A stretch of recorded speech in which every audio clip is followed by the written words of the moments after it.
Ah,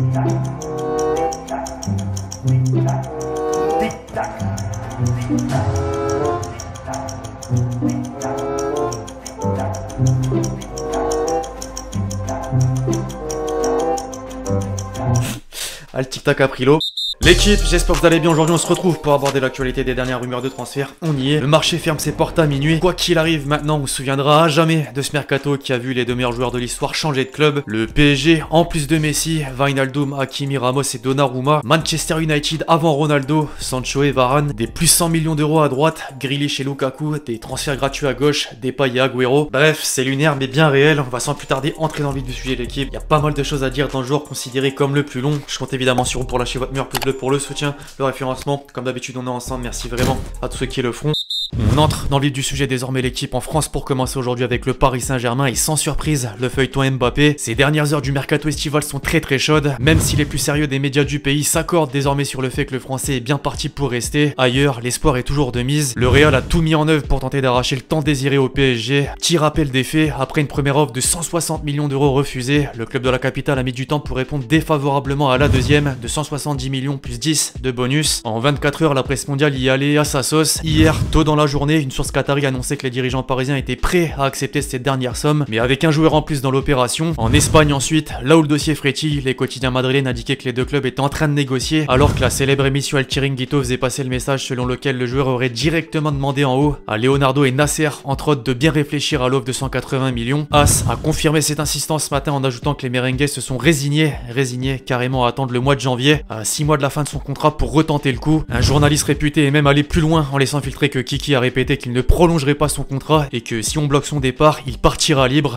effectivement à Madrid l'été prochain. Pour couronner le tout, Sky Sports, plus globalement, avançait que Florentino Pérez serait prêt à formuler une troisième offre avec deux options distinctes, soit 180 millions cash, pas de bonus, soit 170 millions plus 30 de bonus qui ramènerait le deal à 200 millions d'euros. Une dernière information qui, selon l'équipe, aurait néanmoins été démentie par le directeur sportif parisien. Attendons quand même minuit, un retournement de situation n'est pas à exclure comme le laisse entendre l'édition du jour de Mondo Deportivo. Affaire à suivre. En attendant, là par contre c'est confirmé, un autre français va porter la tunique blanche cette saison. Contre toute attente, le Real a dégainé une offre aux alentours de 40 millions d'euros, bonus inclus pour s'attacher les services de Camavinga. Le Stade Rennais a confirmé qu'un accord a été trouvé. En tout cas, si transfert d'Mbappé il y avait, ou si transfert d'Mbappé il y a, sait-on jamais, son potentiel successeur risque d'être compliqué à trouver avant la fermeture du marché. Les noms qui circulaient ces derniers jours se sont vite éloignés. Richarlison déjà, Rafa Benitez a assuré en conf que le Brésilien partira pas. Un autre de ces joueurs qui a d'ailleurs foulé la pelouse du Parc des Princes la saison dernière, Moise Kean, fait bien son retour, mais dans un autre de ses anciens clubs, la Juventus, sous la forme d'un prêt de 2 ans avec obligation d'achat. Les blancs et noirs au passage essayent aussi d'obtenir le prêt d'Icardi pour une saison. Enfin, le profil idéal, Haaland. Plusieurs sources stipulaient que Raiola, son agent, poussait en interne pour l'amener à bon port. Une éventuelle proposition de 200 millions d'euros était évoquée, mais la rumeur n'aura pas duré bien longtemps. Michael Zorc, le directeur sportif de Dortmund, a rapidement répondu dans les colonnes de Kicker, je cite: nous sommes un club de football, pas une banque, rien n'a changé dans notre position et rien ne changera. On pouvait pas faire plus clair, autant dire que remplacer un joueur du calibre d'Mbappé sur le gong s'annonce très compliqué. Rapidement, avant de passer à un autre club, un petit mot sur Kalimundo. Approché par l'Atalanta, la pépite va finalement être de nouveau prêtée à Lens pour une saison. Le clin d'œil évidemment à mes Lensois qui savent autant mieux que moi qu'on avait besoin d'un attaquant. À Lyon, à présent, la grosse arrivée annoncée par le président Aulas peine à voir le jour. Alors qu'il semblait proche de l'OL, Sardar Azmoun a vu son transfert capoter. Selon l'équipe, malgré l'accord sur la somme de 15 millions d'euros, le Zénith n'a pas réussi à trouver son remplaçant. Seule condition pour valider son départ. Le plan B,